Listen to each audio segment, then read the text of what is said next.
Okay, guys, I'm a fucking nerd, and this is my stupid ass podcast. Yeah.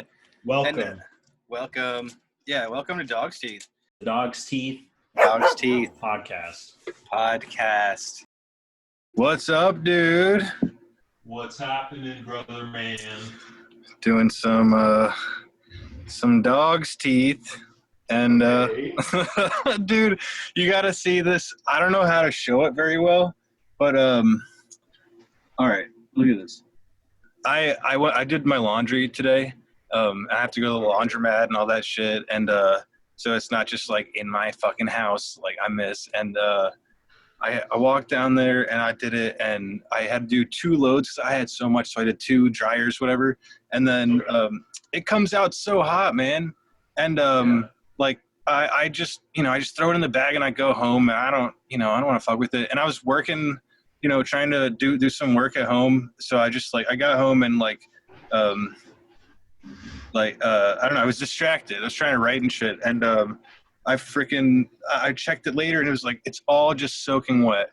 So I didn't dry it enough. And there was a notice up on the door today at the laundromat that was saying it's going to be closing early. So the last wash was in at 5, and it was after then. I'm like, oh fuck, man.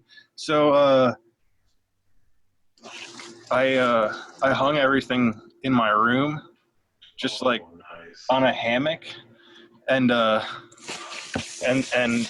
have things hanging up above me, and I see the socks right behind you. Yeah, the socks up on the thing, and I got boxers up above that.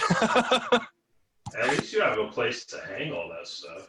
Oh, I had to build that. That's the thing. I could have just gone back or just put them outside on the clothesline, which I have.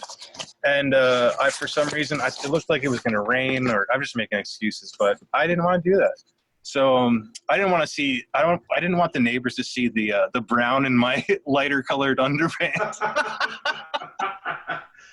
Well, I'm going to move these, actually. They go on the hammock. Which, by the way, I got a freaking hammock in my bedroom. I was thinking about setting it up today. Use it? Dude, I was thinking about doing the podcast in it today. And it's drying the clothesline now, so. You gotta sacrifice the comfort. And the content. You imagine just seeing me right here, just lay back in a fucking hammock. That's such good content. It is good. Yeah. A drink in my hand. It is a good setup. Sponsored by hammocks. Sponsored by all hammock. Yeah, all brands. Bro, my setup, I got this, I got my desktop here and my laptop and my, this TV here for the Switch, which I haven't played probably since you were here, dude. Fancy. I haven't played the Switch in over a year, so I never used that shit. But, dude, in the hammock, that was the idea. I was maybe I'll get back into video games and I could sit there and play, Never happened. But the hammock's nice. It's nice to sit and read in. When did you get it? I got it a few months ago I can't get an air conditioner in my room because I don't have a window. It's just the window in the door itself. So it's they don't make a unit for that. It's not opening. So the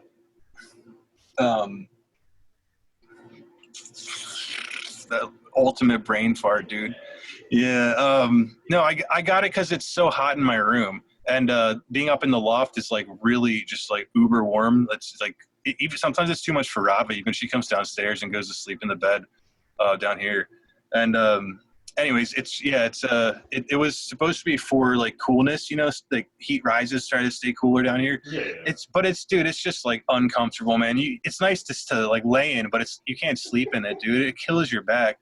Just after one day of it, it's walking crooked, scoliosis. Are they notorious for being comfortable though? They're hella comfortable. A hammock.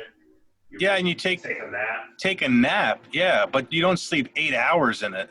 Oh, okay. That's the distinction. It's tried. Oh, I did sleep. Maybe I passed out. Whatever the answer is. But I slept in it for the whole night, and I woke up and both my legs were flopped over the outside, and so I'm sitting in this weird position, and it's great for you. It's like a chiropractor.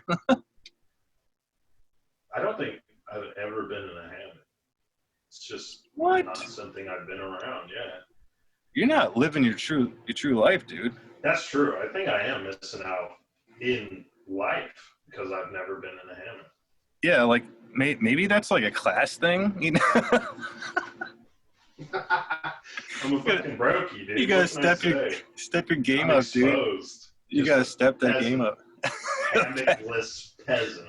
Well, Prince Hammock over here. I can dry my clothes on it and everything. Yeah, I was gonna say the prince who has all wet clothes, living better than all of us. They're feeling a little bit. They're like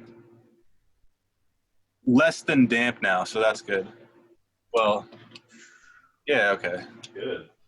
Yeah, it's good news. It's happening.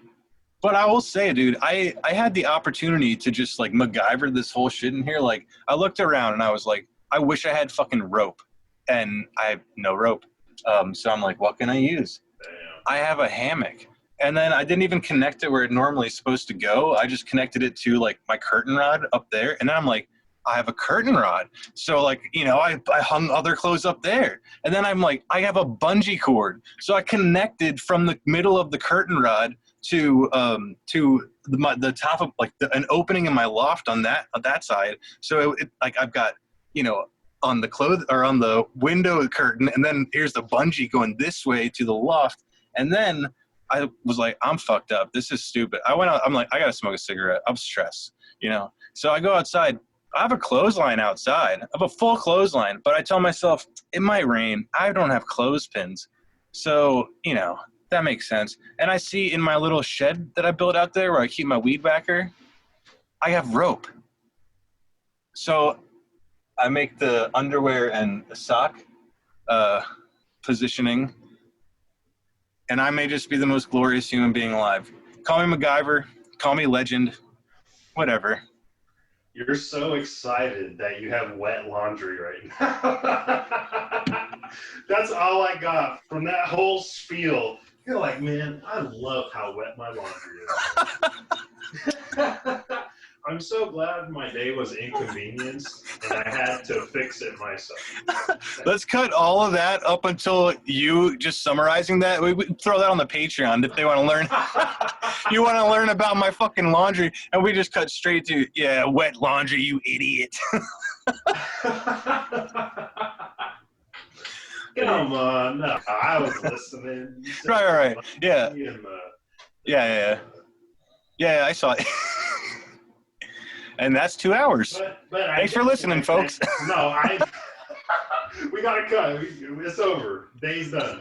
No, I like the part where you had rope the whole time. Yeah. Yeah. That's it was life. Pretty. That's just constantly.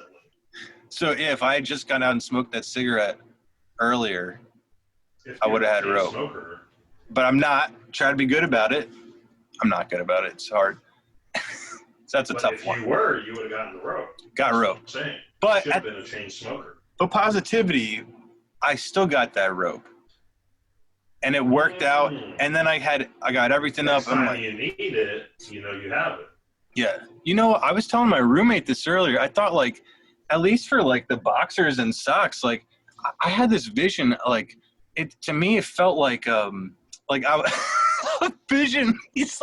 I had this vision, dude. It felt like I was, like, I could see tomorrow. I'm like, this is me picking out my outfit in the morning, right? Which is something I never do. I just put on clothes. The first thing I find, that's the shirt I'm wearing. The first pant, you know, that's how I do it. But I do match socks, though. I'm not a fucking insane person. Not a criminal, yeah. But I look like shit, but my socks will match. Exactly.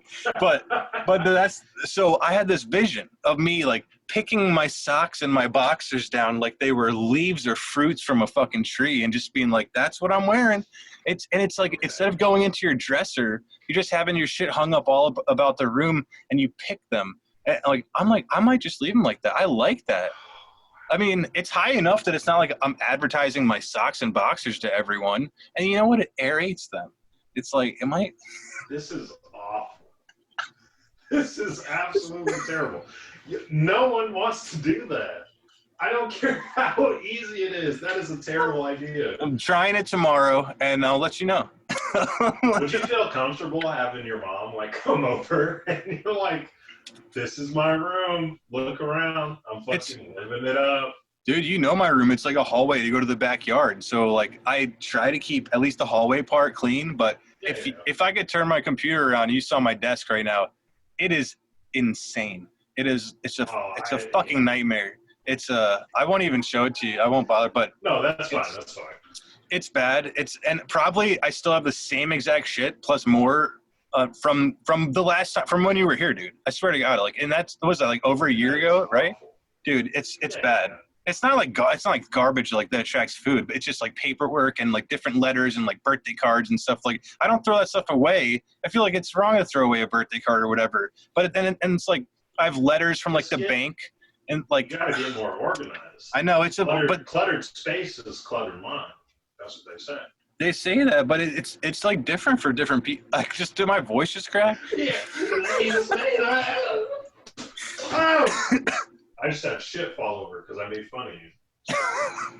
It's karma. Right, fucking karma, bro. But, yeah. No, that shit's real for me at least. I don't know. I like keeping my space as clean as possible. Like my desk, I have like 2 things that aren't regularly on it, and I don't like it. I'm like, it's filthy. But compared to yours, it's probably pristine. Oh, yeah, I'm sure, dude. It's a nightmare. But the thing is, I get it. Like, I know where everything is. Like, to me, it's like organized chaos. Like, I know it. Anyways, you were saying about my mom coming in here, like with the laundry and shit. I'm like, bro, I don't think my mom likes coming in here regardless. Like, I don't think people like, dude, I actually got this thing, which I was considering using for the podcast. But I don't know how it will translate for this like weird green screen thing, but I got this like curtain that goes up over my desk when people come through, like it's just a fucking hallway thing. Where's my... Oh, it's over here. Get up there, bro. Have you ever considered just cleaning your desk? Once, but I started and get on there, bro. Whatever, you get the fucking point. There's trees, and it like it, smooths out when you push the chair in. And you put it up. They're like, oh, look at the scenery. They put trees on there. They think you just got Narnia in your room. That's probably exactly what they think. I hope so, at least. Well, that was the aesthetic. They're like, yeah, they're so distracted by the trees that they're like, like behind that is probably flawlessly clean. Yeah, that's what they think. They're like, this guy has his shit together. He didn't just put up a fucking fake wall. No, he has nothing to hide. Pretty cool, man. Pretty cool. Do you not have like storage bins or something for all the papers and books and shit?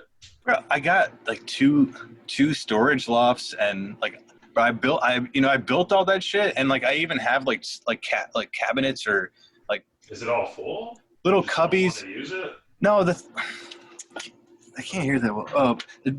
With that ear. No, I built these little cubbies specifically for that shit. But then I was like, those things I need to keep super organized. Like I need to know where my passport is, and which is expired, by the way. It's been expired for 2 years. I was supposed to get it renewed last year, and then I was like, I was supposed to go out of town, or I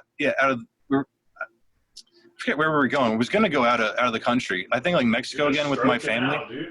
I'm just trying to remember where we were going. I forget. It ended up being Florida, but then we couldn't go. Hold on, you're on tangent right now. What's such a tangent. I was just saying. I used for really important stuff, right? Yeah, that was a terrible tangent.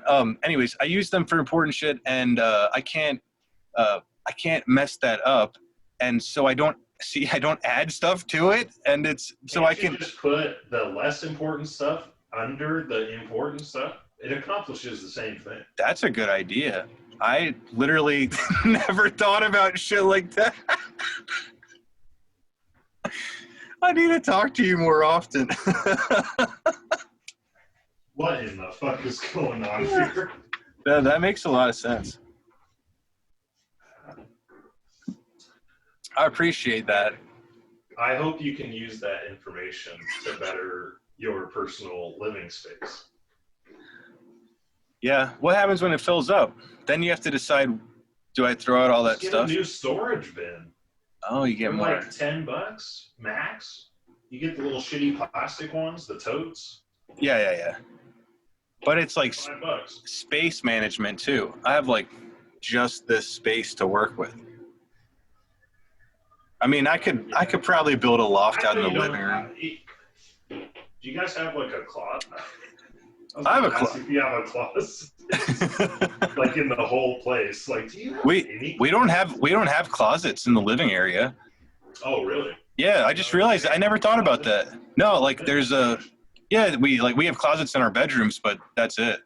Like that's fucking weird actually. Now I think about it, like we have those two. It's like the 1.5 bathroom style setup. So there's like, the shower. Yeah, that was nice, right? Like it's just you got to take a dump in the morning and someone else is taking a shower. It's super convenient. I hate in Olympia that happened to us all the time. Anyways, it's nice, but my neighbors who were the upstairs neighbors, they have like the same layout, but on top. They moved recently, but they used their second bathroom as a closet. So like they just never used it as a sink or bathroom, and they just like put their clothes in there or something or storage. Hella like hoardy, like right? I think I was up there a few times. They kept it pretty nice. So I don't know what they kept in there, but it to me I was like, that's bizarre. Like you're wasting like a really like people pay more for that in the city, so you don't have to wait to take a dump. Like you know what you should do? You should block out the main bathroom, just take out the shower, just use it as storage, and then take your showers outside. I'm really liking this. We have the backyard. I've been improving your life actively. We have a hose. We have a sprinkler. We just run through the sprinkler a few times. We get our dogs to spit in our eyes a few. Lather up. You guys all do it at the same time. Right. Just in your little pantyhose. Right. I heard if you take enough dog's teeth, it dilutes into shampoo, and then you can just, all up in there. Yeah. You guys try it out. Some good life hacks. Yeah, it's a good insight. I always use dog's teeth as currency. Yes, that's what it's made for, but people don't realize that, the same way like a quarter is, something is 25 cents, but you can still like,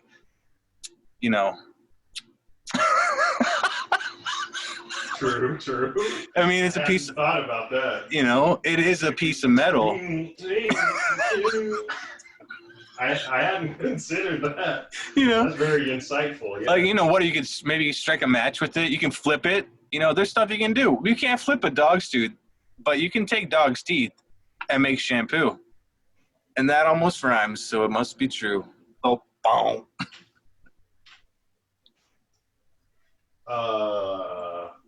Hang on, our content needs some work. I need It does. Oh, that wasn't the work I was thinking. I was thinking maybe a topic or two, but yeah, that's the thing. I didn't know we were gonna do it tonight, so I didn't not that the last few times I really think about it, but I do normally have I guess I just some kind of. I always What are you thinking though? The past 2 episodes have been overly political, I think. Yeah, okay. A lot of political opinion. I'll go on and on and on about it too. It's too much. Yeah, nobody cares about politics. That's true. And I just watched that last debate too, and it's just so pointless. There's nothing even to talk about it. It's constantly brought up too. It's like beating a dead horse. Yeah, it's so overtalked. Yeah. Gotta give people an escape from it. I really liked how we ended the anime segment, and we're like, we're never gonna talk about that again, and then we keep going on Bleach. Got back into it. We're about to start talking about politics then, if you guys haven't noticed. Oh no. Let's do anything else, because I noticed that the last 2 I'm talking way too much, and I might be talking too fast. What? Because I listen to everything on YouTube at 1.5 speed now. Like I talked to my mom and dad the other night, and they were like, I'm talking to my mom about whatever. It might have been politics or like we're reading a story together, like a fiction, fantasy book, whatever. And we were talking about that, I think. And anyways, my dad's in the background, like, is he talking at 1.5 right now? No, he did. He did. I swear. That's sick. Yeah, dude. He was just killing me on it. So yeah. I'm like, I might need to slow down, maybe. I don't know. But I definitely talk too much. So I was gonna, if I could prepare a bit more, I would have had like some more things where I could get you going more. I forgot to have record, things. LOL. I have been. Okay. Well, no point in starting now. It's okay. I did the last one too, and that way, like, it's the files are so big that if you do have to send it to me anyways, and I have to edit it, I don't have an external hard drive or anything yet. I might have to get that, or I'm gonna start deleting old episodes, which is probably something like, I guess that's a dumb thing to do because it's content, but I'll just get a good hard drive. I need one anyways. But SSD. Yeah, that's what I want to get. Like, do you know what like a 2 terabyte is at now, price wise? Is that even a thing? Like 150. Oh my god, dude. Yeah, that's. I mean, it depends on the brand, though. Might be able to get one for 100. Right. Yeah, but the solid state is, I think, important. I don't know. It's the only way to do it. Yeah. It's just so much better. 150, man. I feel like just a few years ago that would have been so expensive. Oh yeah, yeah. It's crazy. They said when I was in school, they said technology is gonna go 3 times. Like it goes like exponentially 3 times faster, like in a serial chain of like passing through the like a fiber optic or cable, whatever. Like you can every year it's exponentially going up 3 times more and more each year. Like that's how so fast. Saw that in there was like it's probably still a YouTube video out there for resource. It's called Shift Happens. So I don't know. It's gotta be like 10, I don't know, at least 10 years old now at this point. But it was really interesting. Probably all the data on that is out of date at this point. It'd be like now shit moves like 20 times each year. You know, like whatever. Maybe, yeah. I don't know. Yeah. We're only getting faster. There's 5G now. All the phone companies advertising 5G. I think it's a scam. Is it out though? Because weren't they tried to put up the boxes and people were like protesting that and stuff? That only happened like in 2 places, I think. Oh, okay. Where people were like conspiracy theorists about it. They're saying it causes like autism and all types of weird shit. Yeah, people were saying it caused COVID. Maybe, yeah. Maybe. Yep, that could be. Yeah. That's true. We actually don't know. They could have. They're just coming up with anything. I don't know. Yeah. It's just fucking dumb. But how much faster can it be? I don't believe it. I don't believe the hype. Maybe I should look up a video between like the comparison, like 4G and 5G. Well, so everything on your phone is like instant already. I mean, do we really even have to wait anymore? That's true. I think you should be able to be a little patient about shit. But my buddy was talking about 5G, and he says he read an article about it. This was probably a year ago. So it was like a theoretical thing, but they were saying if the 5G is rolled out and like really works, you could do like a Zoom call, for example, which we're already doing really well. We had like a minor glitch last time, but the recordings come out really good. So anyways, he said a band could play in like 2 completely different places, like different states, like maybe even different countries, and you could play together like on a Zoom call, like via 5G, and there would be 0 lag. Because it's so fast. It's like, yeah, exactly. And like that would be a revolutionary thing, like to have, like there's still a little bit of lag and stuff. Like during the pandemic, they've shown like the Jimmy Fallon show or whatever, like these different late night shows would have like, they had like the Rolling Stones did one, and like just they have these big groups like doing like these Zoom band things. Those things are so overly edited, dude. Like that is not a live thing.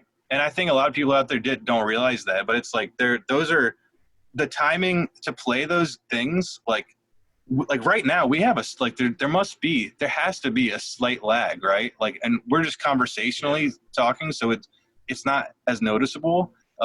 It's like the same you'll have on the cell phone. Like, it's pretty much real time, but there is time it takes to go to the satellite and come back to the other person's phone.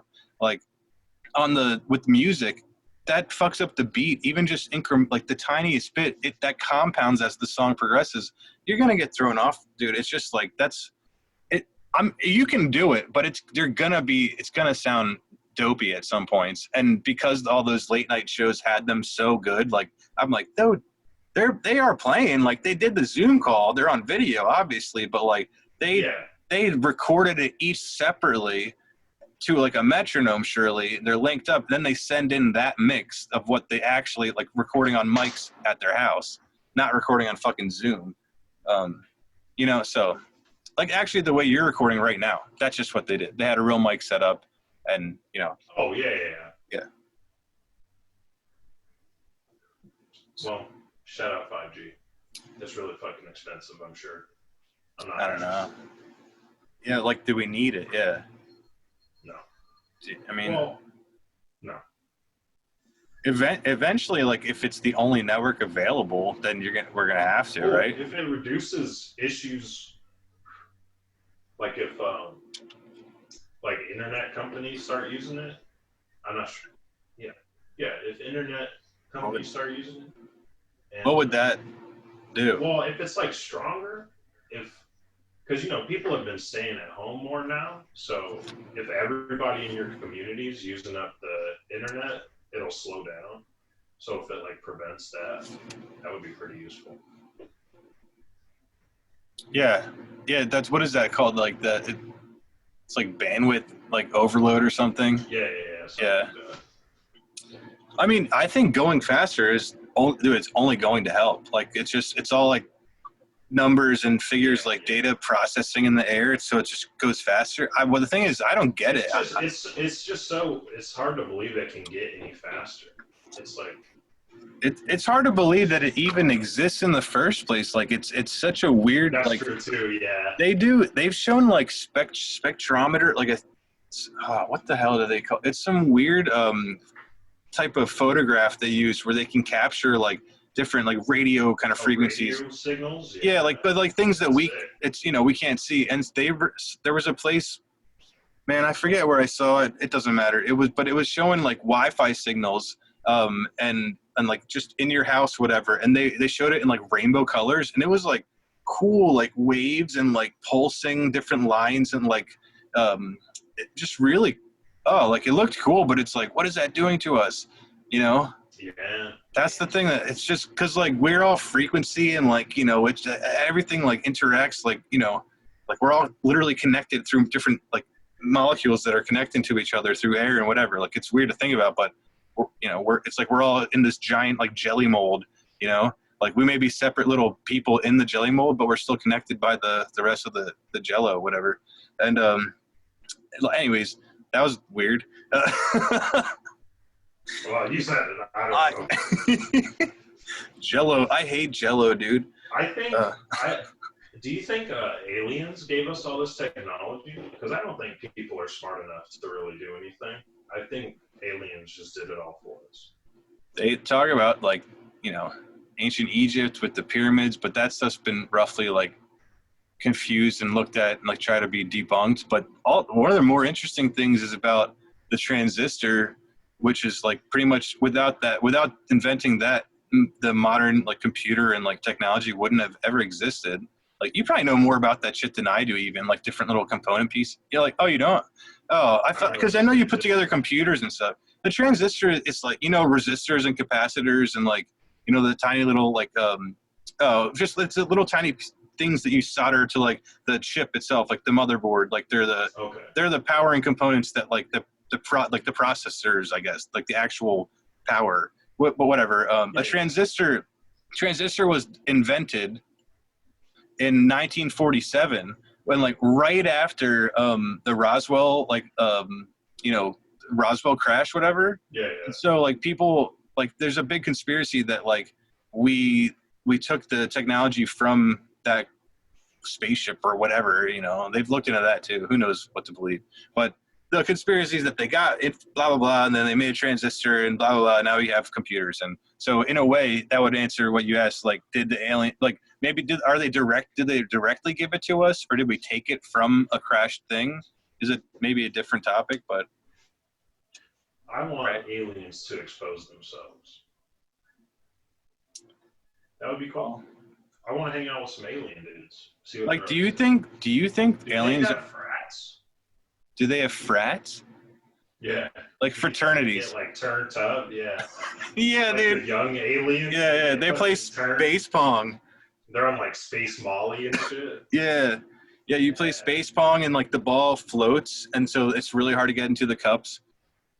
Oh yeah, they play it from like miles away. Yeah. They do like hook shots from miles away in the galaxy. And it takes 47. They do beer pong from planets. Yeah. They're like. It takes 75 years per shot. Yeah, but they're immortal, so you know they don't care. They play the long game. What if they only live for 30 seconds, and that's why we haven't exposed them yet? Well, also, you wouldn't be... They wouldn't be very smart as a species if they lived 30 seconds each, because it's hard to learn from... Like, just inherently smart, they're born smart. But how? You can't learn from the generation before you.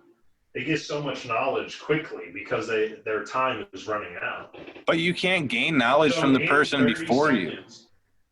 No, but they can. They're smarter. Maybe, okay, if they do it every second, then you'd have 29 seconds total of memory to pass on every second as a new are born. 5 seconds of their life. Knowledge, learning. Next 5, having 20 getting fucked. Yeah, and then they fuck. Yeah. First 5 seconds, knowledge. Next 5, fucking. Yeah. Next 5, alien fraternities. For sure. And more fucking. A lot of that in the frats, okay? You know how the aliens get down? Space fucking. We don't know. And no, I know. Next 10, because I think that would make 30. Next 10, relaying knowledge to their 10 million babies. They just because if you have a lot of babies, but then you mind fuck them with knowledge. Everything you've learned. When does anyone question and learn new things? Is that during the fucking? They don't need to learn anything. They already have all knowledge. Oh, but so when do they do things with that knowledge? Like to go affect the universe and the world? No, they don't need to affect anything. They're just hanging out. They're all bros. Then how are we ever going to discover them? They're never going to come to us. That's what I'm saying. You're explaining it for me. This is amazing. We're on the same page. Okay. You just don't see it yet. Okay, yeah. Someone changed out the cover of the book, yeah. Same book. Different cover. Aliens. Yeah. Brought to you by... Now I'm back. That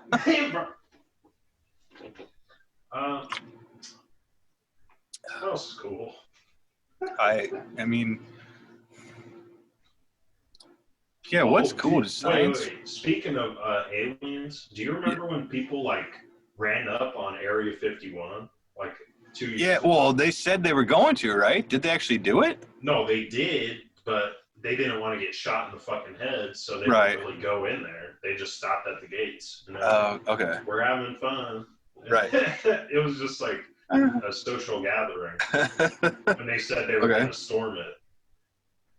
The guards were out there with their fucking M14s or whatever, and they're like, "Yeah, you're not getting in here, buddy."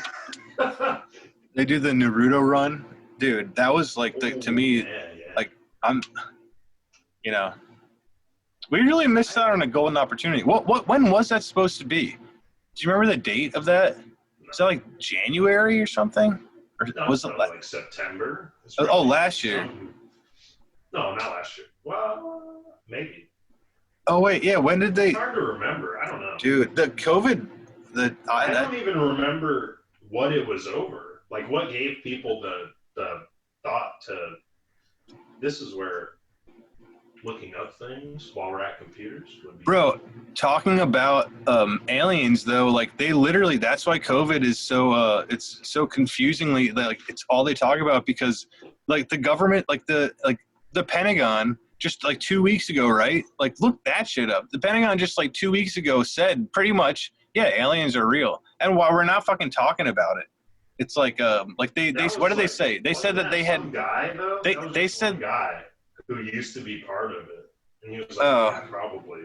I don't think it was like substantial. So somebody, I'm pretty sure it was straight from the Pentagon, because I saw it on the news show I watched, which doesn't mean anything, by the way, but it is the Rising, which I believe is like the best one on it's a YouTube one, but it was something about somebody said we have technology that was not from this world, and like that was the quote I remember seeing, and I'm like, okay. Like, okay, like, and also that's what they were saying on The Rising, which is to me like really like it's the only political thing I would watch. But they were saying, like during COVID, it's crazy how like obviously the pandemic's important, but it's crazy how during any other time with the information like that coming out of the Pentagon, like people would be going fucking nuts right now, dude, yeah. Right? Like, and no one's paying attention to it. It's so weird. There's a lot of shit that's been going on that nobody's like paying attention to. Other countries are having like full-on uprisings and shit, and governments are just completely fucking over their people. Americans couldn't care less because we have to wear masks. So right. Oh yeah, fucking yeah, so hard. Life here is just miserable. Fucking woe is me, dude. I do feel bad for the people who are struggling, but yeah. Anyway, go ahead. Real quick, just to wrap up the stupid alien talk, it looks like the whole storming Area 51 meme was literally just a meme. Like this one guy just made a shit post saying, let's all storm Area 51. And he actually got people to like sign up for it. Okay. And then nobody did it. Well, no, I mean, people showed up in front of the gates. The like military base, but the military was there, and they're like, "Well, you're not coming in, or we're gonna kill you." So, and then that was it. And then, I haven't heard about it since. They turned it into like I thought they turned it into like a strip kind of thing of like selling shit there, like you know. Oh, I think so. Yeah, they were selling merch. There was yeah, exactly. Yeah. That's like soft pretzels. But it was all a meme. Like it wasn't. There was nothing. It started as a meme. Amazing. That's the power of them, dude. Like people can really make an impact with some stupid ass shit. Yeah, unfortunately. Because it could have been like any other way to say it, right? To say like we're gonna storm Roswell, right? And we're gonna storm Area 51. Right. But no, we're gonna Naruto run on Area 51. It's so specific. It's not realistic though. You're asking like. Of course, but what I'm saying. Who like memes. Exactly, dude. And like combat the U.S. forces. Yeah, these are the people. These are the people that are sitting around like reading their fucking screens all the time. Like they don't want to go anywhere. Not gonna fucking do that shit. Like that. No one. So. But the idea of like the specificity of like targeting like the millennial kind of market by mentioning Naruto, which is a show that, boomers, like no one's ever even going to have heard of. And then like, so these like, it's just it's like targeting language. They did not have to include the Naruto run, but that was the best part to me. That was like, this is insane. Like it made it so good. It's obviously a meme. And at the same time, I was rooting for it. It was like because of that one thing, I was like I don't want to see people go get shot like storming Area 51. Of course not. Yeah. But if they're Naruto running into it, I will watch that. That sounds insane. Like I will. It's really funny. That was really funny. Yeah. So I was hoping for it, but not for the death, but for the Naruto run, which I've never even seen. Like I think I saw 2 episodes of that show, and I like didn't like the voice. Like in the Japanese one or the English one, I'm like, this kid is annoying. So I couldn't do it. The exact same gripe I have with The Avatar show. Yes, yeah. Yes. But to me, I was It's annoying.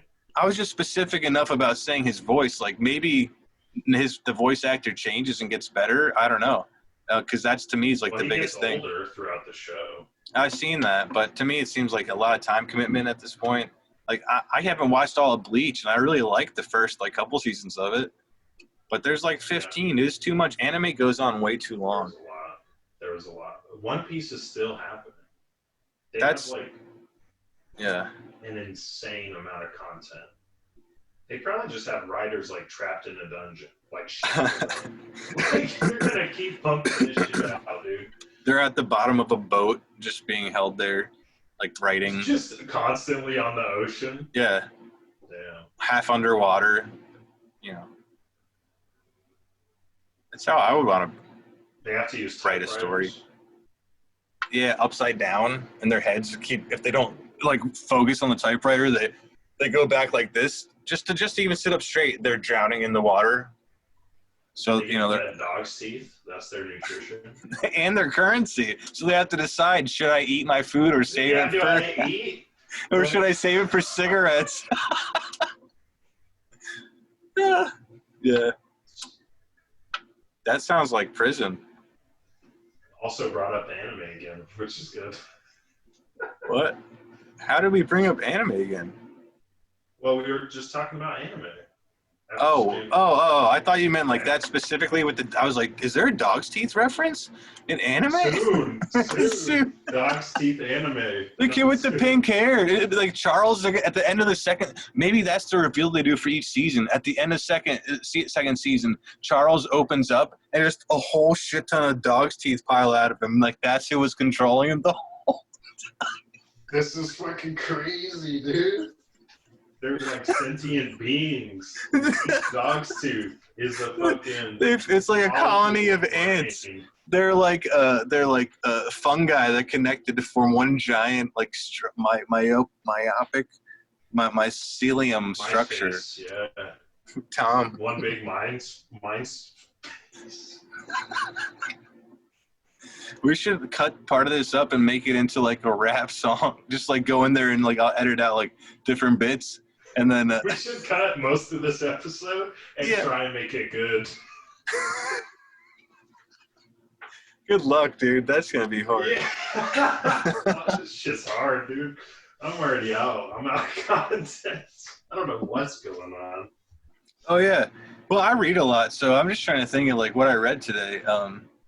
I haven't been reading a lot of like, my actual fiction books, which I want to read because I finished the catalog of my guy Brandon Sanderson. If you like fantasy fiction, dude, that guy is incredible. It's like it's not like Shakespearean, like hard to read stuff. It's not like The Hobbit or like The Lord of the Rings, which is very overly just like so much. Which I read. I love Lord of the Rings, but it's just What's his name again? Brandon Sanderson. It's like. Can you give like a quick, just, I don't know, intro to what some of his stuff's about? So, like, to me, I would say he writes, like, in a way that you really want to, it just keeps you going. The character development is just insane. Like, you immediately become connected with the characters. And the best part about him is his magic systems that he makes is, like, it's so, dude, they're out of this world. And there's stuff that you never thought about before. And he has... kind of what Stephen King's done, which is like, or kind of like the Marvel Cinematic Universe, where they're all connected. Like he's written shit. I just read all of them in the last year, but like it's something like what does he have? 3, that's 9, 12, maybe like 14 novels and like 5 or 6 like short stories that fit in. They all fit into the same universe. He calls the Cosmere. But the books take place on different planets in different parts of the universe, so different galaxies, whatever. So it would be hard to explain. I have to pick like a specific series and explain it, you know. But it's very cool, dude. It all works together, and it's like space magic type shit. One of them is kind of like that, but on one planet. But there's there's different magic systems on all the different planets, and it's really so. Okay, so here's an example. If you for example, I know you don't like to read much, but if just for you, like if you were to read it, or for anyone out there that's like would be interested in that, like Mistborn is this series that's like a lot shorter than his more like he's known for this. It's called the Stormlight Archive, which is to me is like his best series, but it's each book is like literally like 400,000 words, which is like it's a gigantic. It's like I don't know, like 1,000 to like 1,500 page book, like you know, cover to cover, like small print, like just a big book, and that's just one book. So Mistborn is like probably half the size of each, so it's much more approachable. Characters are still insanely really cool, but the magic system is great. Like they take little flakes of metal and ingest it, and depending on like their type of power, there's like 8 different metals you can bend. Like pewter makes you really strong. You're like could be super tough. Steel, you can push on steel or iron, or you pull on iron, push on steel. Anyways, it allows people to fly basically, and they take like a penny, like it's their currency, whatever. They take like a little coin, they throw it on the ground and jump off a roof, and they can like thrust their weight against the penny, and it'll like they can use it as a bullet to shoot out like really fast and kill someone, or they can use it when it slams into the ground. It plays with gravity where the ground is heavier than they are, so therefore the ground will support their weight. So the metal has the magic, or the people have the magic? The people have the magic by ingesting like flakes of specific metals, and then they can digest it by like they call it burning it, and then it activates in their blood, whatever. And most people can only use one at a time, but there's a special group of people called Mistborn, and they can use all 8.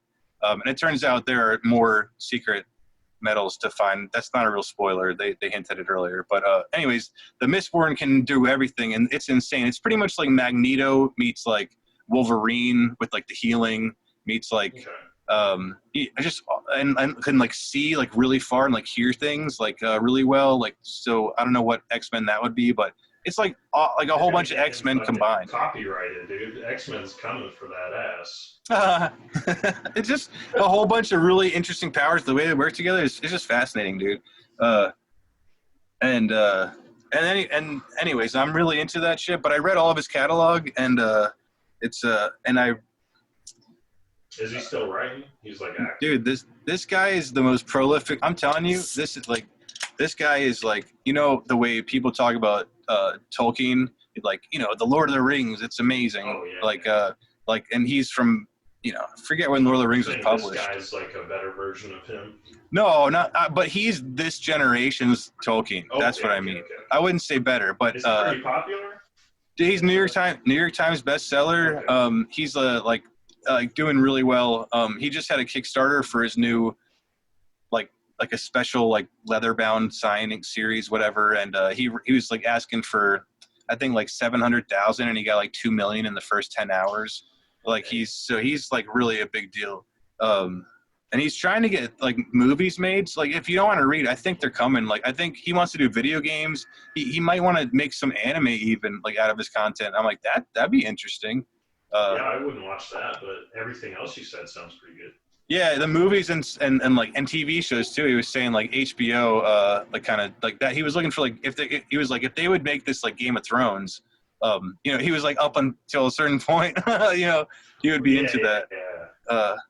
Took the good parts of Game of Thrones. Yeah. But the way they delivered the content is like 10 episodes for a book. Like that's 10 hours for one book.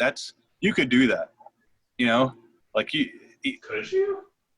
That's what they did for Game of Thrones. There's a lot of content for this. Oh, it's a lot, but like a good editor could find the right way to boil it down. I was gonna say, yeah, some shit is just to add words, I'm sure. Right, but that's why I like him. Is it's not a lot of that. You'd be surprised, like how are these books are so long, and you'd be like, but every single thing is there's a point to it for a reason. Well, when you go back and read stuff, there'll be like something like the simplest line where like to you you're just reading, like you almost skip over it, and then if you do go back and reread it, you'd be like, oh my god, like that's a clue, like that was a clue to something, and it's a sentence. I like that kind of stuff. It's so well structured, and sometimes you can almost tell, like I don't even know if he meant to do that. It's like it's just so well done. It's just another tiny little hint of something that he probably wouldn't even call like the hint. Like there's probably other more real clues in there, but like more or just very less obvious. I don't know. It's good. But the movies and stuff, he's trying to write his own screenplay for Mistborn actually, because he said he's had it bought and like he's shopped and had it bought a few times in Hollywood, but every time it's like they're just not doing it justice or something. So he's got the rights now, I guess. Or I mean, he has the rights, but I guess he's trying to do the screenplay now. Just waiting to do it right. Yeah. The right people. He's never done a screenplay before. It could be terrible. Like maybe just he can only write books. But anyways, I'm excited. But I've just nerded out for a while about fucking author that nobody reads anymore, man. So it's like, I don't know. Some people do. Just you should. You know what? We mentioned in the last podcast something about this will be the last I'll say on it. But you mentioned about like fantasy, like somehow that came up. We were talking like, oh yeah, there's like fairies and dragons. You were saying like, the American. Yeah, like Western. Yeah, we don't do that's all we do. We don't really get into cool like, weird like voodoo or like different kinds of like. I would like that. Different interesting magic. And this guy, that's why he's so cool, is because it's not just like being like, oh, okay, voodoo or like Mayan, like really interesting or like, he's making his own Aboriginal. Stuff. He makes his own shit up, but it makes sense. Like it's like stuff you really wouldn't believe until you read it. You're like, oh shit. Like I've never thought about any of the things that he's presented to me. And now that I've read those things, I'm like, I feel like I'm starting to think about things like that could be different. Like you can interpret an air conditioner and make a magic system out of it. Like I literally just thought about that. Or like a fan, like it sucks in air from the back and throws it out. Like you can think about that in a way of like the way that it consumes energy to produce a different sort of energy, or the same but amplified, whatever a fan does. But like air conditioner is a better example. Like if you have to put water in it, like you take water and it cools it down, and it's like the changing. Just what the Avatar is. Like he just uses the elements at his disposal. He uses the elements, but that's the cool thing about this guy is he has lectures for free on YouTube. Brandon Sanderson, if you want to be a writer, check that guy out. It's fucking insane. And he talks about the best part about a magic system is stuttering. I need to slow down anyway. The best part about it. I know it's crazy. Books. Yeah. But this is interesting for anything too, for superheroes, for anything. He says the best part about a magic system is the limitations or the flaws. So like it's not about like, oh, all the stuff you can do, like Superman can do everything, and like but kryptonite is his weakness, whatever. So but like he's not a great superhero because of too much. It's the things that like make it like that work against you. Like Nightcrawler is a good example. Like I think he uses that example. He's like Nightcrawler in the second X-Men. He admits he's like, I can't jump into a place without having seen it first. And then at the end, like they set it up. There's something that he doesn't know he can do, and then he tries it at the end. He's able to save the kids or whatever, and he gets out. But but they set it up in a way that it's like we know his limitation, but then it's a trial thing for him to do at the end. He could get stuck in a wall, and he doesn't. He succeeds, whatever. Like it's a good way to use your limitation against you, or work through it and get better. It's just a really cool thing, and all of that was going back to something before that because I was on a roll. But it's okay. It was something about Brandon Sanderson's before I talked about his lectures, but I forget now. Just adding the limitations. Oh yeah, okay. That's probably it. So and using those limitations is in where he makes those cool magic systems fly. Like it makes them so interesting and like and so going back to like the thing I just made about the air conditioner, that's different from the Avatar, for example, because like it's using the idea of like I take like water and I'm chilling it in the thing and in the air conditioner, and then it becomes cool air that blows out with a fan. Like if I could change water into cool air, that's a power. But I have to take water, so I need something for me to project and shoot out like this special beam of cold air out of it, right? So I need water, so I need a resource to use it. That's a limitation. If I don't have water, I can't use it. And then to be able to shoot it out and to change it, there's actually, that's like a chemical process, like changing like boiling water into gas. Like I forget what it's called, to go from like just from liquid to gas, I guess. What is it? Pythagorean theorem. Oh, evaporation, I guess. But anyways, that's different, and then that way it's very limiting. Do you see how that could be really cool? And like where like the guy runs out of water and he can't like, what is he gonna do now? Now he has to use his like, oh, does he have guns? Does he have a sword? Does he know fucking cool shit like SpongeBob karate? You know? Does he have a spatula? We can cut all this out. I'm talking for so long, but I love the books. You love the books. Let's cut from where you start to the. I love books. Yeah. Okay. I'm into it. Yeah, let's do that. I can appreciate that passion for it. I mean, it sounds cool. It sounds interesting. Yeah, that's not big into books. Yeah, most people aren't. Yeah, I'm a millennial, dog. You know what I'm up to. Popping space mollies with the aliens, you know. What do you think about? I'm trying to get off the topic, but what do you think about like audiobooks compared to reading? Like, would you, as a millennial, would you rather listen to a book than read it, or would that be hard for you? I feel like I'd rather read, even still. Yeah, like you're like more visual. Well, more visual, yeah. If I miss a part, I don't have to pick up my phone and like rewind. Right.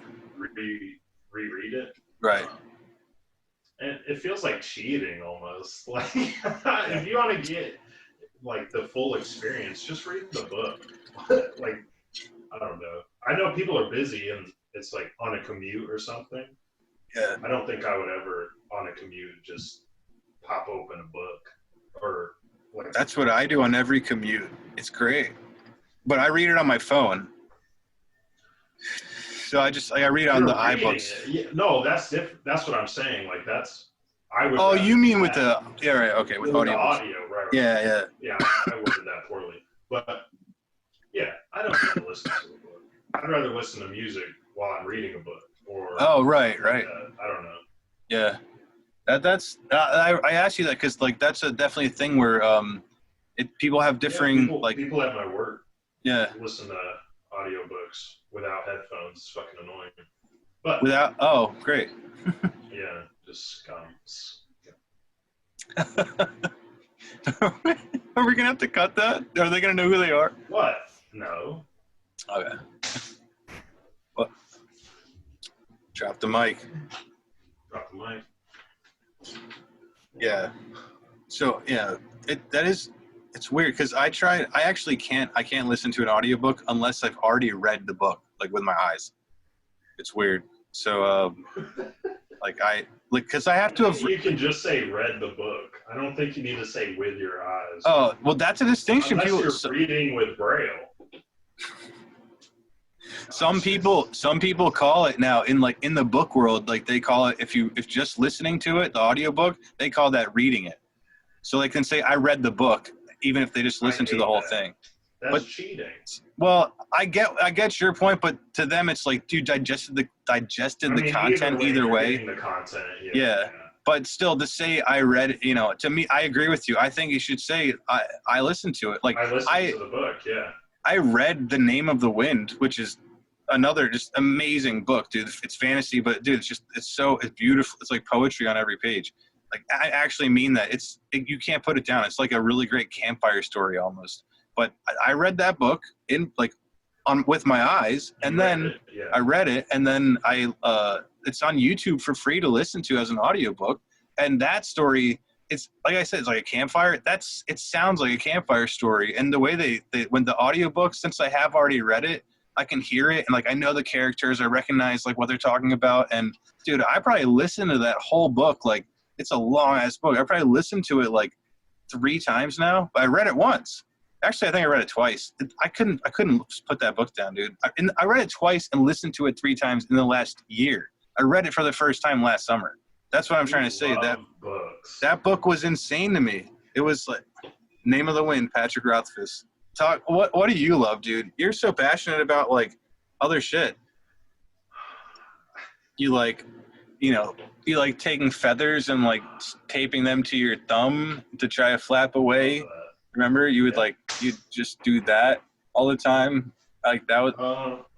Yeah, that's one of my hobbies. Thumb flapping. Thumb flapping. I was gonna say something about books, but I don't know. The Bible. True, the only book I care about. We actually got in our mailbox some guy that lives in the area dumped off like a Jehovah Witness pamphlet. Okay. And like a printed out letter saying like God loves you, you should be part of our community type shit. Right. Naturally. Oh man, I let those guys in before in Washington. In your home? Yeah, at Aztec House. I let them. I saw them. I was like, they walked all the way up that hill, dude. That tall hill. You are a good man. You're going to heaven. They walked. I saw them walk up because I think I was like out front smoking a cigarette, and I saw these guys in like this nice, short sleeve but white collared shirt with ties, and this like nice. They're well kept, and just like shirt tucked in, and they're walking together like real. I'm like obviously, we know who these people are, and I think they were like Latter-day Saints or whatever, so not Jehovah's Witness, but same idea, and they were like. I guess I really don't know. Maybe they were Jehovah's, dude. They were very nice, and I told them I was like, they were like always very nice. So, and I let them come in, and I put my cigarette out in front of them, and then I was like, yeah, you want to talk, like whatever. You guys started making out. It got hot, sensual, talking about Jesus, all types of hot shit. Yeah. Well, I told them my family's Jewish, and I was like, but I don't really know what I believe. And that was a problem. Oh no. They were like, I know exactly what you should believe in. They were like lionesses or lions. They were dudes, like lionesses. I got the vibe, just ready to pounce. They were like, we need to capture this guy for his religion. And you gave him the opportunity. Yeah, but I wasn't thinking, dude. You gotta open the door, be like, no, thank you. Like, I'm doing other things. I'm being unholy in here. I'm pretty sure I was like high as shit, dude. Like it was like the afternoon. So you were vibing, yeah. It's just like whatever y'all are talking about. I don't fucking know. I was. Well, I was. It's legal. I was like, what? I was just chilling on my front porch, and these guys walking up, smoking a cigarette, and they're like talking to me. They're like, hey, you mind if we talk to you about this? I'm like, yeah, all right. You want to come in? And then like blah blah blah. They're like God and all this stuff. I'm like, oh, my family was Jewish, but I don't really believe in that stuff. And then that's when it hit me that I'm like, oh fuck, and because they go like their eyes like sparkled, it's like that meme, like, that's and what they live for. They're like, let me tell you more, and it was really interesting, dude. I actually learned a little bit, which I don't remember much about it, but I was like, really, I let them go on for probably like 6 minutes, and then I was like, all right, you know what though, guys, I need to like.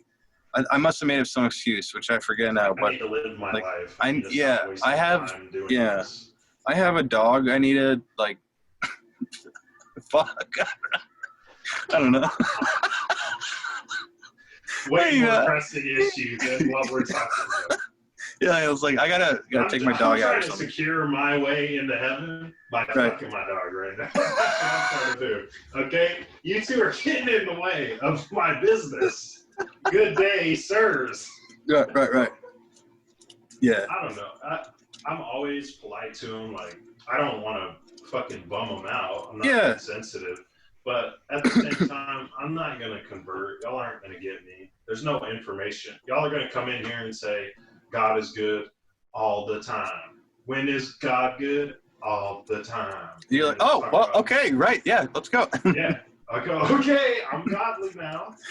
Sign me up. But I can appreciate that they're always pretty chipper. They're very nice people. They're usually very nice people. Yeah. And they build very friendly communities. They probably like mow each other's lawns and shit. Very wholesome content coming from the godlies. But, yeah. What are you gonna do? Yeah. But let them be. Yeah, let them be. Let them be. don't be mean to Jehovah Witness people out there. Yeah. If But people don't are invite them into your home. They're gonna come back. They're gonna like multiply in your basement. It's not I was just good. renting, so That's true. So who cares? who cares? Maybe they come back multiple times now, and I just don't know about it. So your family was Jewish. Yeah. Did you do a lot of like religious things growing up, or were they like casually Jewish? Just super casual. That's nice. Yeah, we did like we did Hanukkah, and like it's just like that was like 8 days of presents, dude. It's awesome. Like and, very small shit, but like there's like here's this or here's that. When I was like cool. when I was like 12 or 13, the PS2 came out, and I was like, obviously like begging my parents for it because like all the kids at school were talking about it, and so they were like, okay, well, instead of like 8 presents, can we just get you this? And I was like, yes, that sounds fucking awesome. Please, like, please, yeah. So they started doing the thing like that. Like the next year, I think I got like a guitar or whatever, like stuff like that. It was pretty cool. But yeah, so it's just the way like doing Christmas, but we didn't do Christmas. I did Christmas with my. Okay, I guess did you follow like any other traditions aside from the holidays? Like, yeah, I went to sitting down for dinner. Would you say like a certain thing or? No. Maybe on like a special night, like on like Rosh Hashanah, which is like the Jewish New Year, which just happened like a few weeks ago, I think. I forget. It's like year 57 something. It's like Jews are like keeping track of the old calendar. And I don't know. I'm so out of practice. My family would not. Did you go to the Jewish to Hebrew school? Worship? Oh, to Synod, dude. I went to Hebrew school for like 5, 6, third grade to 7th grade. Was what it is that? Were you like, this is pretty? I can get behind these morals and. Dude, we can make a whole podcast about this shit. This is interesting. No, I don't like, not to get too like persecutorial or to like be offensive to the Jewish religion, but my experience was straight up dog shit, dude. Like I'm telling you, and that's why I would consider myself. I've told this to my family before. It really makes my grandpa unhappy to hear that. But I don't think my mom likes it either. But I've just said like, so that's why I said like my family is Jewish. Like I went to Hebrew school. I was bar mitzvahed. Like I did all that shit. Like I can read Hebrew still. I don't know what it means. And that's my fucking problem. Like that's when I went to, that's interesting.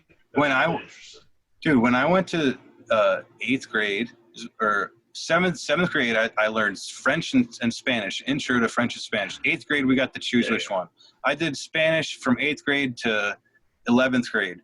And from 8th grade, or even 7th, my first introduction to it, when they showed me a word, they said, like, with an equal sign, this word in English. And that's how I learned, I guess. And in Hebrew school, it was not presented that way. It was like, here's the right side of the page, which is all Hebrew, and here's the left side of the page, which is English. And I'm supposed to just figure out, like I get it. I get that it's saying the same thing, but it's not word for word. And I don't know what these words are. I don't know how to structure a sentence. I can speak in Spanish. I can terribly at this point, but I can read Spanish. Yeah. I can read Spanish very well and have a somewhat understanding of what I'm reading for the most part, if it's very, very basic language. I get that, yeah. But if you were to hear a single Hebrew phrase, you get nothing from it. Nothing. Not like a year ago, I was with my buddies at a bar, a friend's bar. There was a mutual friend. She was from Israel, and we were talking about, like, somehow it came up with like, oh, blah blah blah, I'm Jewish. I'm like, they're like, did you go to Hebrew school? I'm like, are you bar mitzvah? I'm like, oh yeah, I did all that stuff. I just, I don't really practice anymore or whatever, all that stuff. Yeah. And they're writing down, they're like, oh, could you read this then? Like, and they wrote it out, and there's like modern Hebrew is like cursive they use. And I learned that in Hebrew school, but I totally forget that shit. Cause in the actual books you read, that's print, which is like old school. Like that's from the original Torah. That's what it looks like. And so that's the only thing I know how to read is that old school shit. Modernize it. It's writing in cursive. It's supposed to be faster. Okay. So it's like they had to change certain, like, how an R looks like a weird thing now in cursive, whatever. Yeah, sure. So anyways, I couldn't read any of that shit, and she was like, "You're full of shit." I'm like, "No, I can't read that stuff. If you wrote it out in the other way," and then I was like, "Okay, like I can." All as a compound paragraph, Right. I could figure it out. Yeah. Or just like the individual words, I can pronounce them. That's what I'm saying. I could pronounce the word. I don't even know but I don't know what that word means. Yeah, and that bothered me, dude. Wouldn't that bother you? You know how to read this thing, and I can say like Baruch atah Adonai Eloheinu melech haolam. That means something So about like blessing bread. Oh, okay. That's what I'm saying. I could propaganda, yeah. That's what I'm saying. All sorts of fucked up shit. And that's what I know that prayer specifically is saying, like, praise bread or praise God for this bread, or I think, or it's wine or whatever. It's praising for something. I don't know, but I wish I knew better. Like, honestly, I think it would help me with my writing and if I had more understanding of like biblical terminology and stuff and was more interested in that, I think I'd be a much better writer. I think a lot of there are cool passages in the Bible and the Torah, like really interesting. If you have a good priest, dude, if you have a good priest or a good rabbi, they deliver their sermons. Those stories are fascinating. You learn a lot of cool stuff from them, and I think a lot of cool fiction kind of derives stuff like that. So at this point, I almost want to go back and relearn that stuff. But there was just this huge disconnect as a kid that I was like, I'm forced to go there. And did it feel like not genuine? I felt like I was in prison. Or like the soul wasn't in it or something like that. Like there was no heart in learning all that information. I felt like I was in prison. That makes sense. I was forced to go. I felt like I was in prison. And when I would complain to my parents, I would say, I hate it here. I do not want to be here. I go to regular school on Tuesdays and Thursdays. Every Tuesday and Thursday, I have to go for another 3 hours of Hebrew school. So I don't get home until like 6 o'clock. And it's like, I have homework. I have other shit to do. I have friends. And guess what? Every Saturday we have to be there too for like 4 hours from like 9 to 12. All Saturday morning, early morning cartoons. Gone. From 3rd grade to 7th grade. No fucking Yu-Gi-Oh! No Pokemon, dude. I was so fucked. Okay, but okay. Aside from the selfishness of it, I was really mad that they didn't teach me what it really meant, though. That would have been way cooler. That's all. I feel like that's very important. I mean, but okay, I'm interested in the morality of it. Like, okay, did you learn that aspect of it? Yes. It's funny you mentioned this because I was going to bring this up in the last episode when we talked about Dead by Daylight. You remember we were talking, and I was saying something about like,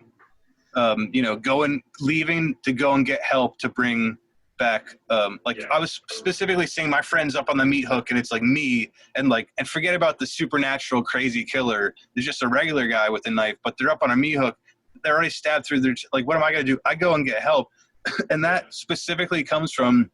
I remember in 5th grade, I was in my Hebrew school class. I think it was a Saturday morning. My teacher was named Miss Lipschultz. I called her Miss Lipschitz just to piss her off all the time. And I would say, I couldn't say it. What do you mean? What? I was like, what is it? Miss Lipschitz, and anyways, I did not like her. She was so mean to me, dude. And I mean, I was really mean to her, though. I was fucked up in Hebrew school. Anyways. You said this was what? 5th grade? 5th grade, yeah. I don't remember. So I was like 10. But I remember this specifically because there was one day, and we were in there, and this is the one day she was a good teacher. It was the one day we had a good class, and it was talking about morality. You're on a dock, and you have a friend.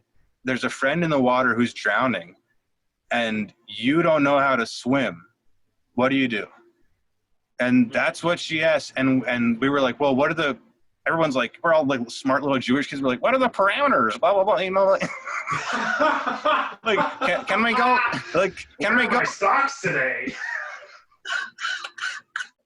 I gotta empty all my pockets first. How's my mortgage?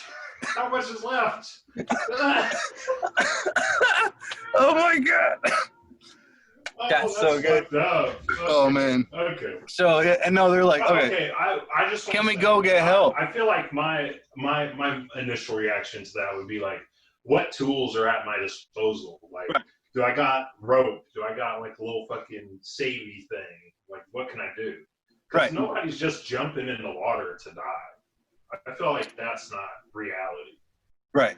That makes sense. And you know, I feel like I've talked about this before with someone who said that very similar thing, which is like, yeah, it doesn't, like, if you know you can't swim, like, what are you gonna do? There's zero chance. Like there's zero chance. The So it's almost a thought experiment, really. But for some reason, I remember that so strongly. I remember thinking, I didn't think that way about it. I ended up thinking the only solution is to go run and get help from someone who can swim, and bring them back. Very like reasonable. It seemed to be the only solution. Like what you're saying is like that. If look for a rope or something close, like a stick, a piece of wood you could put out to help them.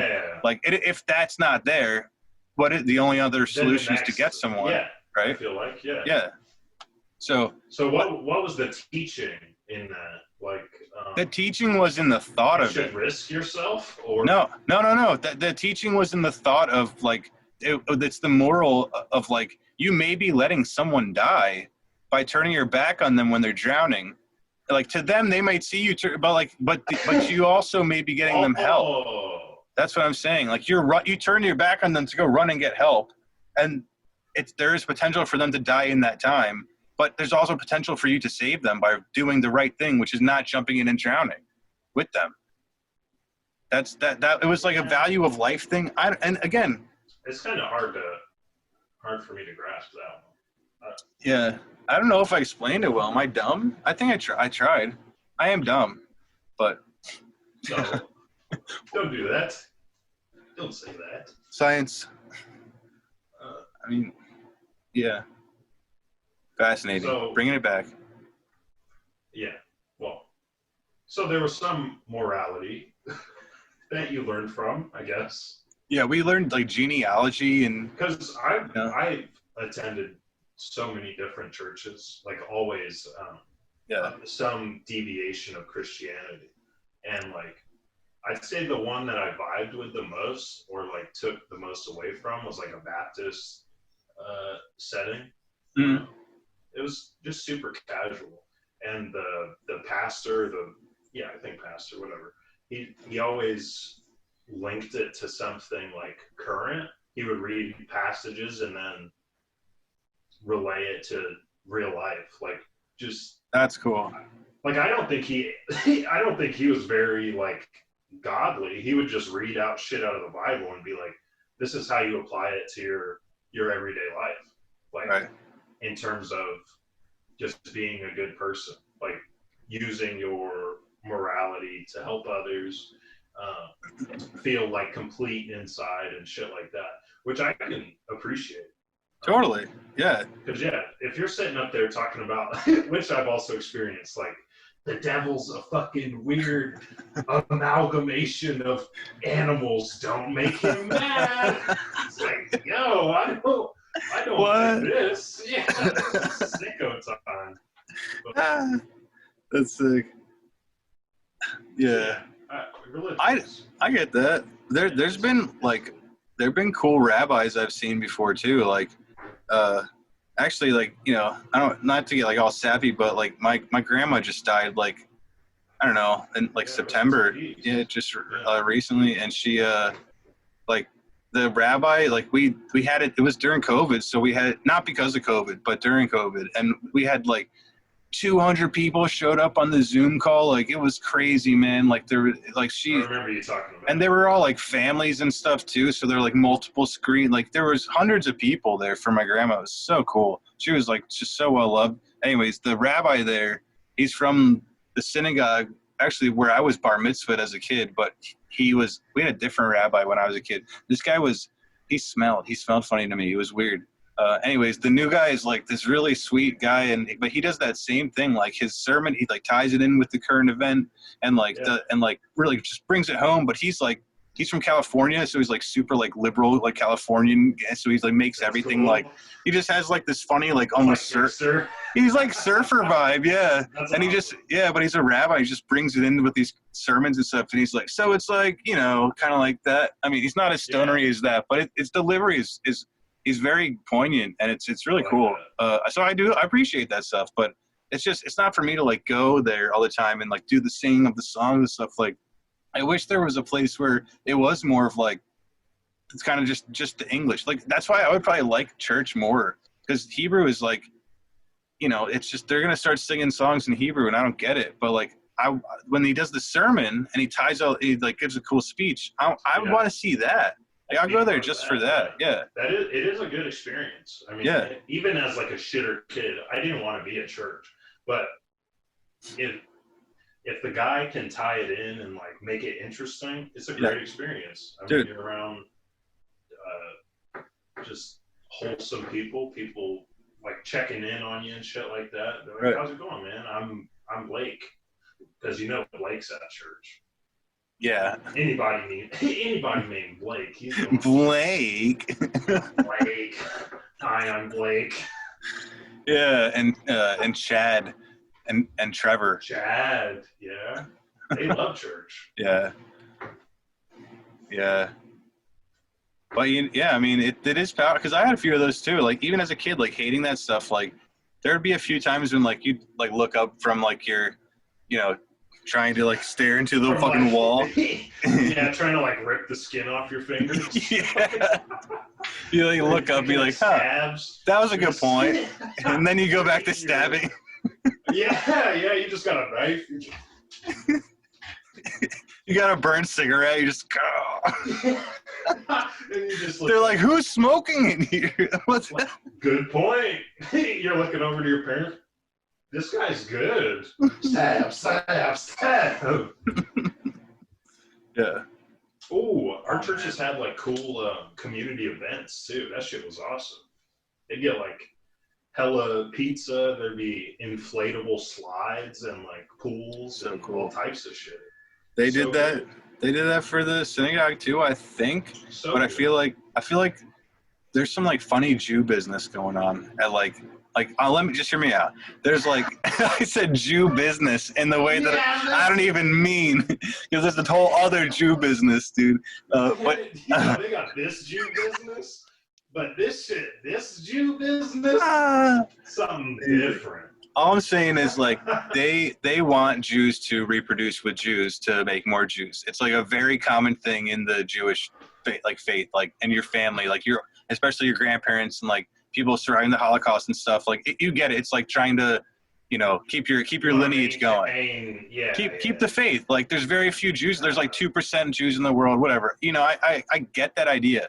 But like a lot of very like Orthodox people are like that. It's like you can't marry like someone outside of the Jewish faith. It's like people are very serious about that stuff, and it's you know, that's where crazy. It's like culty for me. Super, yeah. I totally, yeah. It's love who you love. Don't. But that's why we had those same like community things like Big Slide, like Moon Bounce, all this stuff, right? But it's like people like it's just a trap. It's a trap to get your young boy with your young daughter to like, you know, be like, hey, do you want to be friends? And when they're like 9, and then they go to the same school district, so they grow up together, and then they're like, you know, maybe they'll work out. Who knows? Because that I guarantee. Thought about that, dude. I know that sounds creepy. That's some Jew business that's going on. Yes, I know it sounds weird, but I guarantee you that happened in people that I know and like around me, like growing up. And like even like I know people growing up like that were like there was some weird energy like because they're a Jewish girl and they're around my age. It was almost like there was some expectation from the like it sounds like super culty. Anyways, none of that ever happened, by the way, and I doubt any of those like women involved would think that way. But to me, just looking back on it now, I'm like, sometimes it did seem like, why were we even or why were we even in the same room? Why are we talking? Why is this happening? Like, why are like a sicko kid? I was there enjoying like pizza and shit. I'm like, this is a vibe. I'm playing basketball, and you're sitting in the corner like, they're trying to make me love this Jew girl. Like, no, I just realized that now, looking back on those moments, you know, like that. I definitely at the time I was like, what, you know, this is cool. You don't think it was just like fun? No, yeah, that's what I'm saying. But at the time, I was probably thinking like, this is cool. You know, I'm. You know, just talking to somebody and like it's a girl, so that's cool. Or I was nervous, you know, because it's a girl. Yeah. like, You think like their parents like talk to your parents with hopes of No, something? not hopes, but it was just the fact that our parents met through like the Jewish, like through the synagogue and stuff. Therefore, okay. there was no like, it wasn't like preordained Okay, you know, okay. Hindu or, you know, in India, like you have like the predetermined marriage, whatever. It was just like, No, of course it's not that yeah, far. it was just like they met. And so it's almost like, hey, they're the same age. Do you want to play together? And it was like, you know, Yeah. whatever. Yeah. Yeah. But that happens in a lot of Yeah. That's how you, it's like, how you keep it families all in meet the- each other. And yeah. Yeah. It's weird for me because my parents like never really had a lot of friends really. So like we didn't like we weren't like I was exposed. What? No, it's true though. They'll admit that like they did better once we were out of the house actually. Like once I went to college because I'm the youngest. So Yeah. they moved up to New York and then They had were like just focused on taking care of doing the business and you know all that stuff. I mean I would say they had friends, but it was really like coworkers and like you know family. Like that was you know so which is what most people's friends are, right? That's you know what it boils down to. But I mean, yeah, wherever you're at, people you meet there, yeah. But I feel they whatever. It was all about the kids back then, and then they could grow further when I was gone. and they moved out of my house as a kid. I'm like, oh man. And then they like you know. Oh, the family house. Yeah. I mean. That bummed you out. Yeah. Well, not really. Like. Oh. It just like I didn't have the chance to like move back home and kind of like crash for a little bit for free to like look for something, you know. It was the only reason that's the only part you care about. You're like, I couldn't mooch off my family house. That fucking blows, dude. Not the sentimental value or anything. Well, the difference is that it was in a different state where I did have to go up and live with them, like because I moved from Florida to New York and I didn't have a job.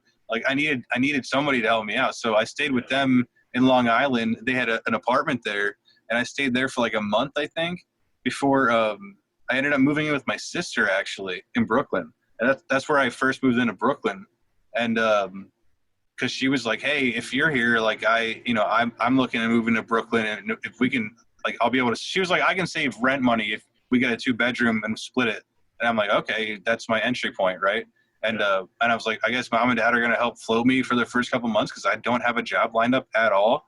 And they're like, I was so lucky that happened. And then I immediately I started an internship which didn't pay, but like a month in, it was insane. My mom all of a sudden got this job, like inherited this job from an old lady who was retiring. So surprised.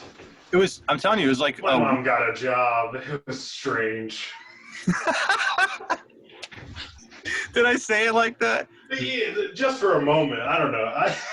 I like memeing while you're in your spiels. Oh just yeah. To break it up a little bit. You have to. I appreciate it. Thank you. Yeah. Mama got a job. I'm so proud. I was like, yeah. I didn't think she could do it, but yeah. Yeah, but what was cool about this job was that it was inherited from this lady who was like, she retired. She's like, I don't want this jewelry business anymore. And she worked on the same floor. She split an office in Midtown. Like you could see the Empire State Building out our window and on 36th Street. And so they split a thing with my mom's uncle. That's what I'm trying to say. She was like retiring. She's like, do you know anyone who would want to take over a jewelry business? And then my mom somehow through my uncle got it. Bam. She owns the jewelry business now. And she's like, I can't do this alone. She's like, I can't, I need somebody to do the computer work. She got me a job. That was like, okay. And so all of a sudden my rent's being paid for, like still by my parents basically, but through I'm actually give you money.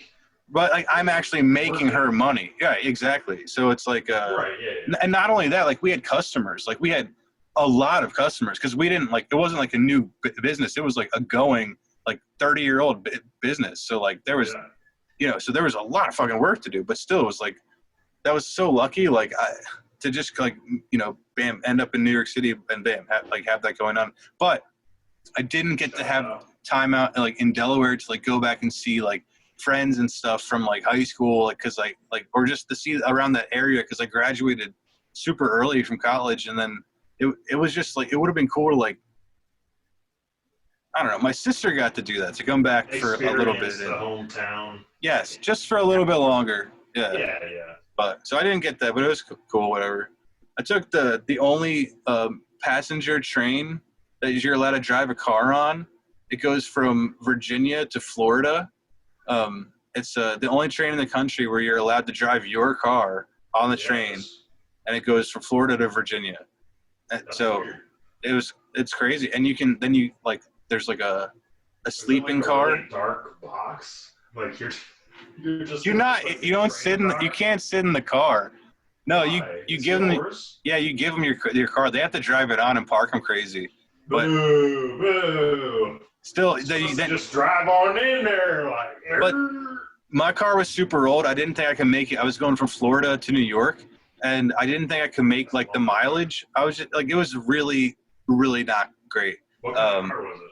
A Dodge Durango, a '98, and this was in 2009, but still, it was like I had done like some messed up things with it that I shouldn't have done, like running it over fucking curb stomps and like just because I was like a fucking teenager with a car, you know. Curb stomps. Like that's the sound it made. Curb stomping people with your car. I think that's just running them over. That's a different thing. Yeah. Oh, it's when you have hydraulics. You lift the front up and then you curb stomp them with it. You were up to some fucked up stuff. Amazing. Yeah. Curb stomp, you know, and the dog's teeth. Maybe that's where they come from. Like that's dog's teeth. Oh no. Curb stomping puppies with your car, with your Dodge Durango. Yeah. It was red. I called it Clifford because it was a big car. Big red car. Anyways, I took that train. What are you saying? You want to take a break? No. Well, yeah, I got to piss. But should we clear up where dog's teeth came from? Because we should. But let me tell this story because it's interesting. Before you pee, really quick. On the way, I don't know if I ever told you this before, but going to from Florida to Virginia, and then I drove the rest of the way to New York. But on the train, it took 17 hours. The train goes super slow. Like I would have driven so much faster if I had just driven. But again, the car, I was worried, whatever. So I'm on the thing, and I'm alone, and you can get sleeping cabins on there, but they're super expensive, and I didn't want to pay for that. So I just get a seat. In 17 hours. It's long as fuck. And you just sit there, and they have little dining areas. So you can walk around the train. There was a smoking car. Like, thank God. They said sometimes the trains don't have them. And I was like, Jesus Christ. Because I smoked cigarettes at that point. And so I ended up in the smoking car. And there's like this old Jewish couple from Long Island. They're super friendly. And then this other guy, and he was like talking about he just got into like solar panels. Like he got a company installing solar panels in 2009. And he's back then. He's like, we were gonna make so much money. And I was sitting there like, that's what's up. That makes sense. And 10 years later, dude, I guarantee that guy's a fucking millionaire. Definitely not billion, but millionaire for sure. And he didn't look like a billionaire. You're like, nah. No, I just like they wouldn't be. I don't think a billion. Yeah, exactly. Like I remember him. Yeah, like no. He doesn't have. You know. That. But he's doing very well. But not the But and then also there was a cop.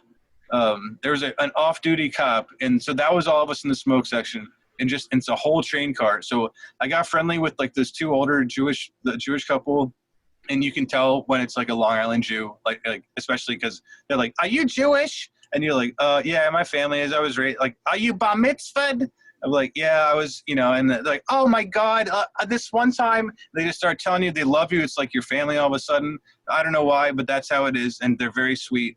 And anyways, I tell you that because they ended up asking me out to have the dining thing. Like there's a place to go eat, and you have to sit with other people because there's only so many places to eat on the train for all the passengers. So you're sitting at a table with people you don't know if you're like there alone. And they invited me to dinner with them to like keep me company basically because they knew I was like an awkward like shy whatever kid, and so they were like, we're there, and they're like, oh, we don't drink wine, by the way, but they brought us this whole bottle. Would you like some? I end up drinking I get smashed, and I'm like, dude, I love to drink that for real. They're like, oh, it's okay, we'll cover for you. And I'm like, oh my god, they're so cool. We end up going back, we're smoking more, and they sell beer in the smoking section, and there's just like one dude, just he's just there like, hey, whatever. He's behind the counter, like he's got all this stuff, but it's not like a cocktail. It's just like beers and sodas, whatever. Sure. But the other dude, the solar panel dude, they're like egging me on. They're like,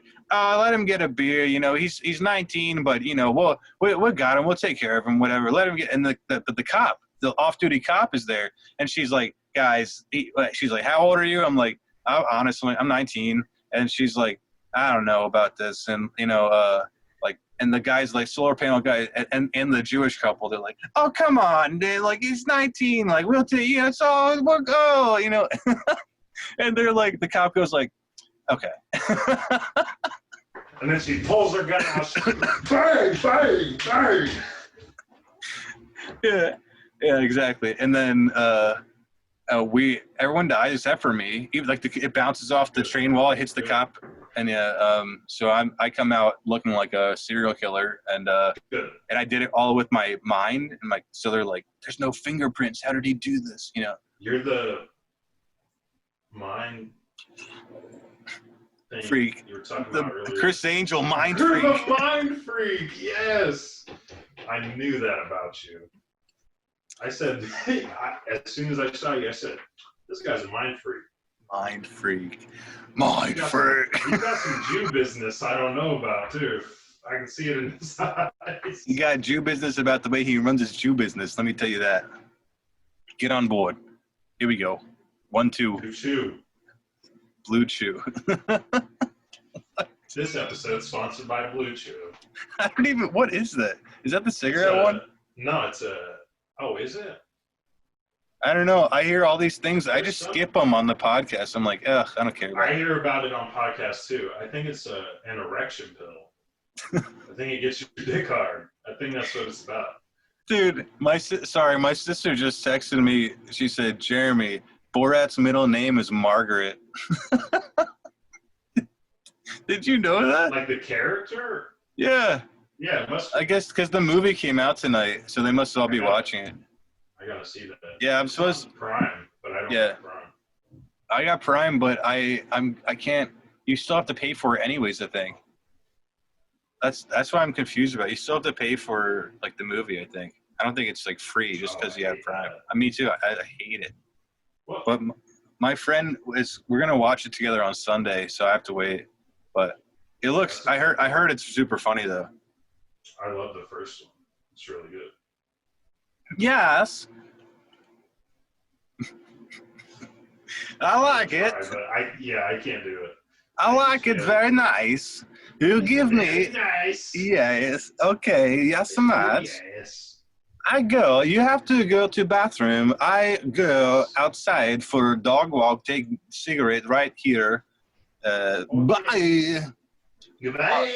All right, I have been having like a super fun time. Just like these podcasts are cool, and like in between work and me writing, which granted I haven't written a lot lately, which I would like to get back to more, but doing the podcast has been like, it's just something to like take the flow stuff. Yeah. It's nice to it's a lot of fun. Yeah. I gotta get on these old episodes.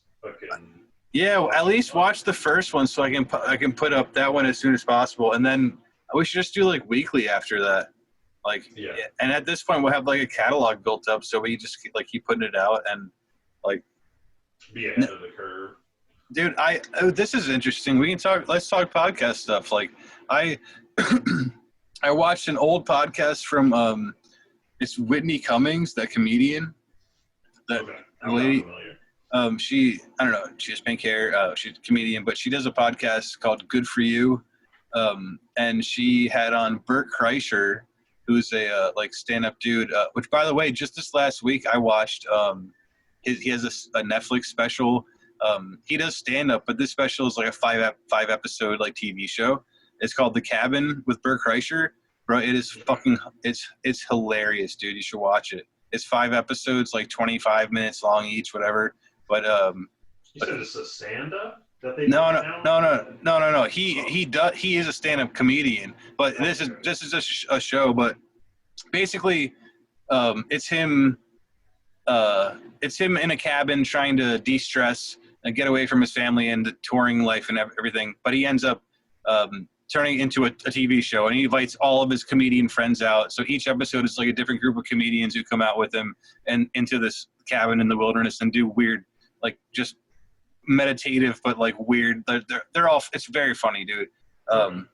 But so I brought that up because Bert Kreischer, he was on that Whitney Cummings podcast, and I forget, I think she was saying to him, she's like, I learned about podcasting from you. You were the one who told me to do it, and you gave me the best advice, which is, it's funny if you know Bert Kreischer, because he doesn't seem like the guy who would give anybody good advice. Like, he's insane. But his advice was, when you're starting a podcast, he's like, first of all, don't get a big, like, primetime guest. If you're going to be a podcast that does guests, like, don't get a, which, you know, we don't have to, we don't have to worry about that anyways. But the second advice was like, don't promote yourself at all at the beginning. Like, do not put anything into it. Like, it's just like, build a catalog of stuff, and then it just wait, like, it'll organically start to get picked up here and there, kind of thing. Like, you know, like, we can tell our friends and stuff, right? That's not what that means. It's not, doesn't mean don't promote. It means, like, don't put money into, like, advertising and putting your stuff out there. Like, that's dog's teeth. I'll fix that. I did you notice the other ones I did with the dog's teeth, on my dog's teeth cover up? I haven't caught any. Oh, yeah. In the last episode, I cover everything with dog's teeth. I like that. So that's good.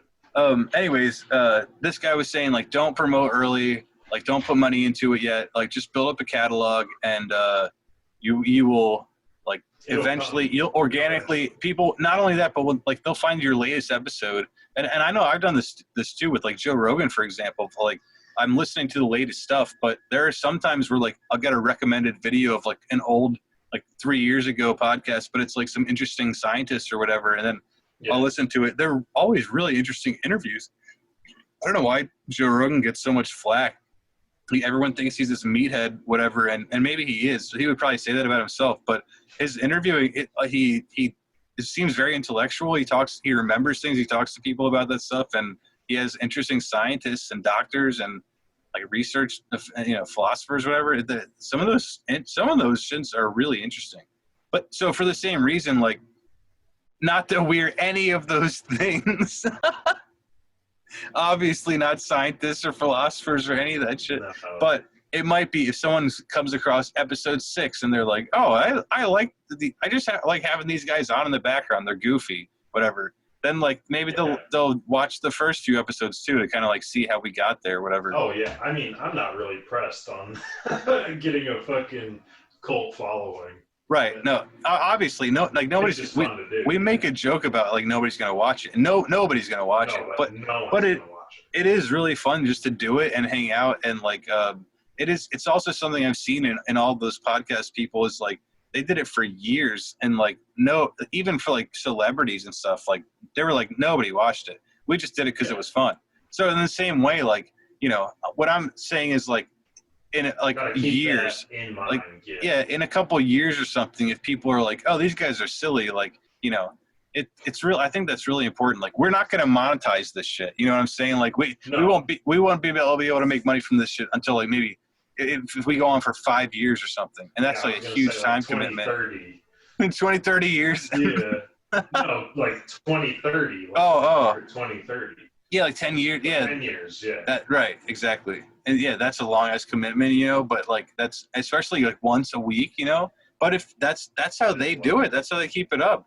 And what is it like? You know, right now I actually like the long form. We've been doing over 2 hours each time. I actually really like that because that's what I listen to in podcasts.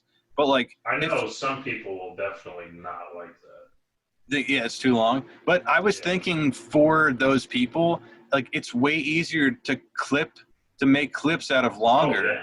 and then you get the best of both worlds. Because I do want to do that. Like once you approve these last 2 episodes, so like I'm good. I don't have to worry about any further editing. I want to go in and like just listen and like, you know, here's the bit about Dwayne at the bank with that lady of like, do you think there could be, you know, and then like, because that's a funny bit, and then like here's this bit about Jeremy talking about politics for 40 fucking minutes, you know, and then right, yeah. No, that's way more easy to consume. Right. So I want to do that. That gives us more videos, and that it's the same footage. But like I'm just repackaging it as like a 20-minute video instead, whatever.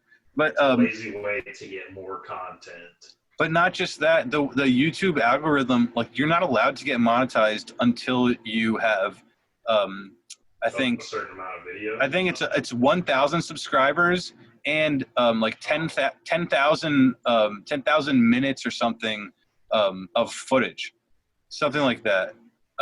It's some weird number. I forget. I can look it up right now, but we're never getting 1,000 subscribers. Could you imagine? Right? No, of course not. People watching this. Not even, dude. Not even close. No, but you never know, and but you shouldn't. We pop off in like Venezuela. Yeah, we should start learning Spanish or something. We gotta hit multiple markets. Yeah. ¿Dónde está la biblioteca? I want to read a book. Yes. Yes. But yeah, it's something like that. So if we have a 2-hour episode, and then I take clips of that, and I have like 5 20-minute episodes out of that. That adds up. So you will get closer to that 10,000 minutes. But the subscriber, that's totally that's. I don't know. We'll hit the minute count way before the subscribers. Paying people to subscribe to our account. Right, and that's exactly what the guy was saying. Yeah. Right, that's what he was saying. He was like, "Don't pay," because you can do that. That's literally like Facebook advertising. Like you're paying like made up people to go and like your shit. It's like, yeah, but yeah, it's fun. We're gonna keep having fun. Yeah, having fun, smoking, drinking, doing dog teeth, all types. Man. But I think it's about time to wrap up, my dude. I think we should, yeah. It's probably, It's been a little minute or two, if I estimated. I think it's about 2 hours. Yeah. Oh. 2 minutes. Yeah, 2. That's what it's going to come down to. We should. What do you think out of our 3 episodes? What's been the best? The last one. The 2? Yeah. I think so too, yeah. This one was like, Jesus Christ. It was good.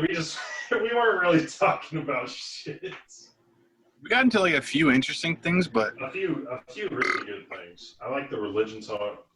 That was interesting, yeah. But I actually really like the laundry bit. I know you do. Yeah, you do. Your fucking crown jewel moment. One last thing. My friend got me this bag, gave it to me today, and I said, "Oh, it looks like me."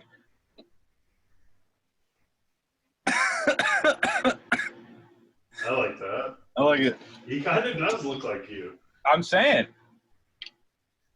And I got that big ass beard. What? That was the gift? They're like, here's a bag with a guy on it? No, there was stuff in the bag. There was like good. They got like